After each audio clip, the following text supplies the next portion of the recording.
Good evening, I'm Lisa Broom with the Wednesday, June 11th edition of the CBC Evening News. In our top story tonight, we just want to let you know that the West Indies have been defeated by New Zealand in that first test just moments ago. Well, 3 students of city schools, 2 girls and a boy, are sharing top honors in this year's Barbados Secondary Schools Entrance Exam, better known as the Common Entrance Exam, after getting the same mark. Jamie Lynn Tate Gibson of Charles F. Broom Memorial, Casey Corbin of St. Winifred's and Johannes Lewis of St. Cyprian's Boys all scored 248.77 and an A in the exam. Education Minister Ronald Jones made the announcement at a press conference at the ministry. Ryan Broom reports. The anxious wait for 3,728 Class 4 students and their parents finally ended mostly with excitement and screams of joy. There was an almost even mix of private and public schools accounting for the top 10 positions, as tied scores resulted in 17 students making the top 10. Education Minister Ronald Jones says there were slight improvements overall in the mean scores of both maths and English performances this year over last year. However, he says the ministry is still very concerned about maths performances in particular. To this end, he says the ministry's efforts will be redoubled to improve maths results. Teachers can prepare themselves for workshops over the next year or 2, led by very competent deliverers of mathematics within the school system. And we will also look at maybe some specialization at the level of the primary school to ensure that students actually get the best teachers in the teaching of mathematics. Meanwhile, the minister is anticipating the usual rush of parents on the ministry's compound seeking reallocation for their children. He is, however, cautioning parents that the likelihood of securing reallocation is less than 1%. He says the ministry received 800 applications last year and almost 1,000 in 2012. He has also advised that any reallocation applications must be into the ministry by 4 o'clock on Friday, June 13th. The ministry is still open to those persons who are desirous of reallocation. I'm making the point though, you can do it, you can make the request, but the chances of reallocation is less than 0.05. 0.05 is less than that. We just don't have the space and the room for reallocation. Ryan Broom, CBC News. Well, one of those top students, Jamie Lynn Tate Gibson, says she knew that she would do well. Jamie Lynn will be heading to Harrison College in September. The news about her achievement sparked widespread jubilation at the school. She told CBC that she sacrificed television and games time to concentrate on her studies. And she also had some advice for students doing next year's exam. I would advise them it's going to be hard because especially coming near to the exam is really tough because you just want to give up. But if you keep on going, you get results like me. I'm just any regular student, but you just have to keep on trying. Meanwhile, Jamie Lynn's mother, Carol Nichols, was overjoyed. I am relieved. I knew that she would do well, but I knew that she set very high standards for herself. And I'm glad that her hard work paid off. She's a very loving child, very hardworking, very determined. I could learn a lot from her. So I'm very happy for her.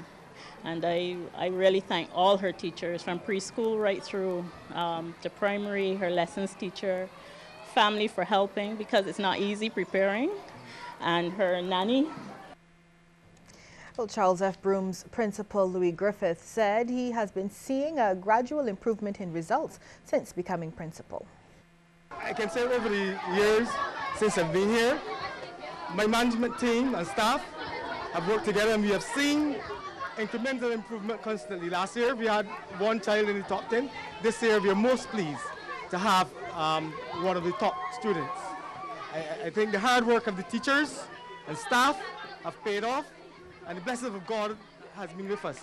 We're most grateful, and we hope that this trend continues over the other years.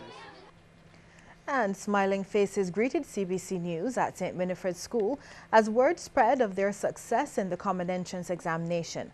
Top student Casey Corbin was ecstatic about her results. I'm very happy, I'm very excited.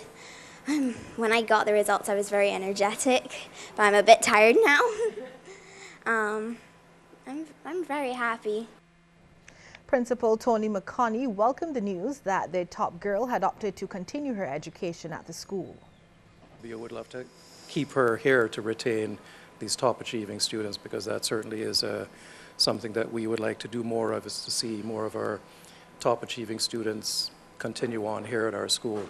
It certainly is a way of ensuring the ongoing legacy of our school in terms of the performance.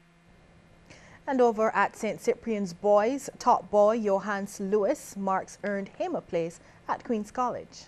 Well, it was the boys who told me that I came top boy. I didn't know whether to believe them or not. Principal Dave Lane is pleased with the overall performance of the boys' school in this year's 11+. We had Alejandro Ashby scoring 100% in math as well. We have averaged over 80 in both English and math. 15 of the 29 boys scoring over 90 in math as well. And 18 of the 29 boys scoring above 80 in English. Meanwhile, about 20 Class 4 students of the Boscobel Primary in St. Andrew got a special treat today. They were guests of Governor General Sir Elliot Belgrave and Lady Belgrave at Government House. The students had the opportunity to hear a short address by the GG before performing a few musical pieces for him and his wife. The students were later treated to lunch compliments Chefette restaurants. An international economic strategist is telling government to press ahead with its policies and not lose too much sleep over the recent triple downgrade by international credit rating agency Moody's. The advice comes from Managing Director and Chief Marketing Strategist for Oppenheimer Assets Management, Inc., John Stoltzfus. He was speaking recently during a National Insurance Scheme lecture at the Grand Salle of the Central Bank. Mr. Stoltzfus says governments today operate in a much more economically volatile arena. One thing that I know as a strategist is usually when you get a downgrade, you ask, what is the source of that downgrade? Who wrote it? What was their familiarity with their knowledge of Barbados? Did they come here before they did the downgrade? These are the questions I would ask. I would also say, I would consider what's the trend today. The trend is still, at the end of a crisis, it's very much like a hurricane. First, the full force of the storm hits you, and then afterwards, the repercussions come. Mr. Stoltzfus says repositioning an economy is not easy, but it can be done with effort and commitment. The model would likely be, how have governments in the developed markets, particularly the U.S., recently dealt with their challenges? And some of it is by taking direct action to make changes that will address the reasons for a downgrade, for example. That's very normal. That will be considered. It's not my place to say how it's done, or I'm not an expert on this economy. But I do know from my experience that usually a triple downgrade like that, that's usually the worst that's going to happen. From there, it's up. A leading tourism official says the recent downgrade by Moody's, coupled with the initial press release from the International Monetary Fund following its recent consultations, is not good for Barbados' image. Outgoing president of the Barbados Hotel and Tourism Association, Patricia Afonso Das, says there remains a level of uncertainty about the island's future and economy, and she has called on government to provide the public with the facts on a regular basis. The BHTA official, while addressing the annual general meeting at the Lloyd Erskine Sandiford Centre, says the past 2 years have been two of the most challenging in recent tourism history. Between June 2012 and today, we have seen consistent declines in arrivals and visitor spend on the island, have seen closures of hotel properties, have seen continued challenges in our source markets, and while they have slowly begun to creep out of the deep recession and start showing signs of positive growth, the competition from our warm weather destinations is fierce, both with regard to the quality of their product, the volume of their marketing message, and their price points. Ms. Afonso Das is pleased with the progress made following their lobbying for the revision of the Tourism Development Act and calls for the local hotel sector to be afforded the same concessions granted to hotel chain Sandals. The language for the amendment to the second schedule of the TDA has been discussed and finalized, and it was agreed in a meeting with all relevant agencies and ministries held last month that the wording would be the same as contained in the Sandals MOU. The document is now with the CBC, and we are hopeful that within the next few weeks our members will have access to these concessions. Finance and Economic Affairs Minister Chris Sinclair has been explaining how the money government has been borrowing will be used. He says some of the funds will go towards restructuring the sugar industry. I have heard people make the point, oh, government is coming to the Parliament, they have a resolution to borrow $1 billion or to increase the borrowing limit by $1 billion on the Special Loans Act. Mr. Speaker, let me tell you something. One of the loans which is going to be required, anticipatory, one of the loans, Mr. Speaker, sir, is going to be to facilitate the restructuring of the sugar industry. We either want to restructure this economy or we don't want to restructure it. Minister Sinclair was speaking in Parliament during debate on a resolution to approve the guarantee of $41 million plus interest to be borrowed by the Barbados Agricultural Management Company Limited from First Caribbean International Bank Barbados Limited. The money is for the purpose of converting the overdraft facility to a term facility. The Finance Minister is convinced that restructuring the industry in the manner contemplated by government is the right way to go. I am sold on the point that the sugarcane industry restructuring project is frankly the only viable option for a restructuring of this sugar industry in Barbados that can add value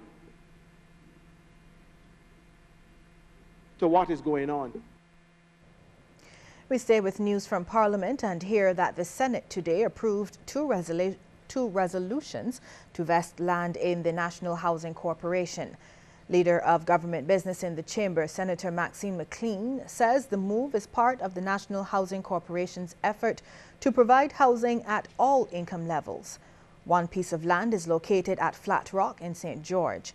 Senator McLean says it will go a long way in addressing the fundamental element of family life in Barbados. The process should be one in which, prior to construction, and individual warehouses are being constructed, let me say it, prior to that construction, there'd be an agreement and a process gone into where the potential homeowner is able to finalize financial transactions, etc., in a way that these things are done before or early in the stage of construction, ensuring that there's a shorter turnaround between construction and occupation of that dwelling. Senator McLean adds that despite the economic recession, there is still a demand for housing, and government has gone a long way in meeting that need. Well, Government Senator Patrick Todd says there is enough justification to maintain public baths, especially in the city. He too was speaking on the resolution to vest the land in the National Housing Corporation. The land, the upper chamber was told, is the former site of a public bath. Senator Todd suggests that where these baths exist, they should be turned into full restroom facilities. We have a number of public washrooms. There's one recently built at Independence Square. You have them in Queen's Park and other places so that members of the public who may be engaged in recreation or nature calls, they're not at home and they find convenience. Those washrooms in these public spaces. So we must ensure that these are well maintained and there's no vandalism of the plumbing fixtures, for example, because This is public money spent. And Independent Senator Professor Emeritus Henry Fraser supports Senator Todd's position, noting that for a city with World Heritage designation, amenities like washrooms in Bridgetown are sorely missing. And its garrison now a designated World Heritage Site. We are still 3 years later faced with the situation where our visitors who come in by the 100 into Bridgetown on the days of cruises, searching, often without success, not departing in the ways to the alleys like the taxi drivers, but they have no idea where to find a facility. And both the issue of restrooms and the issue of signage around Bridgetown has been largely ignored. There is little action on this. Well, the other piece of land to be vested in the National Housing Corporation is at Walker's Savannah in St. Andrew. Government Senator Darcy Boyce says the land selected for housing is part of the flattest and most stable in the parish. He says he hopes government can find a way to redevelop Greenland as an agricultural enterprise. Maybe fish farming or something, or along with some livestock on the fringes, and to develop between Greenland, Walkers, and Shorey an agro-industrial complex which helps to pay the cost of Greenland, which brings it into economic use, and which creates jobs for people in that area. An opposition senator wants government to move faster to compensate owners from whom it acquires land.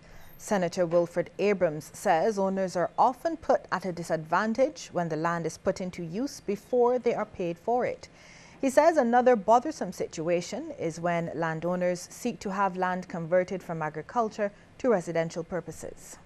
It's quite often it takes really long for the owners to get compensated while the government has already put the land to use for which it has been acquired.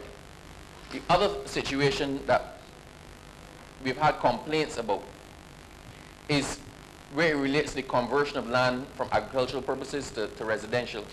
Quite often the owner of lands that were formerly classified as agricultural would have applied for change of use from the town planner and gotten denied. But the government then acquires the same land as agricultural land, gets the change of use and uses it for housing. So that's not fair. CBC is the official broadcaster in Barbados for the 2014 FIFA World Cup Brazil. We'll have that story and more ahead on the evening news.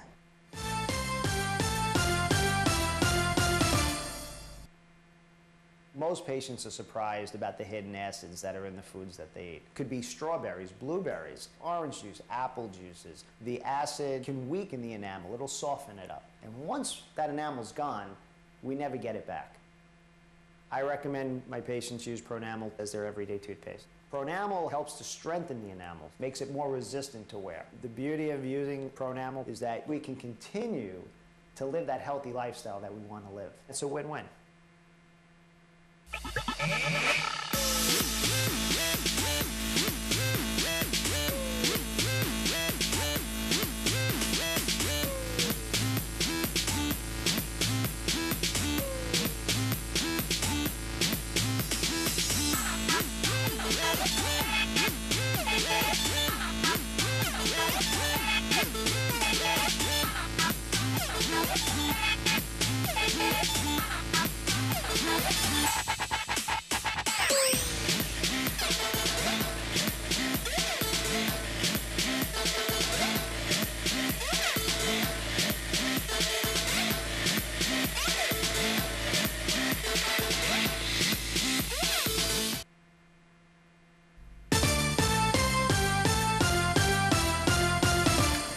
The Caribbean Broadcasting Corporation is the official broadcaster in Barbados for the 2014 FIFA World Cup Brazil. As the broadcaster, there are certain matters which members of the public need to be aware of. So here with me is Diane Fort, Marketing and Corporate Communications Officer here at the CBC. Diane, one of these matters relates to rights. Explain how that works. Well, let me explain, Lisa. What happens is that FIFA has granted the rights for the entire Caribbean to international media content. In turn, international media content will sell those rights to any regional broadcaster who wants to air FIFA. In our case, CBC has been granted the rights for free-to-air television. We've purchased those rights. That means that FIFA will be carried live on CBC TV8 only. So those persons who may subscribe to a cable channel, unfortunately, unless TV8 is one of those channels, you will be unable to see those games. So, for example, we've already been informed by an ESPN ABC group that they will not be carrying the games. When you go to those channels, you will either get a blackout or you may actually get alternate programming while FIFA is actually being played. So in a situation like this, then how does ambush marketing come into play? What happens there? Well, there are a number of rules governing what you can and cannot do, even for us as the official broadcaster. And let me refer to the incidents of an owner of a bar or a restaurant or something like that, where you may be carrying CBC TV. That's fine. That's absolutely fine if you're showing CBC television free to air. Where the challenge comes in is if you seek to charge a fee to come into your venue to watch the football.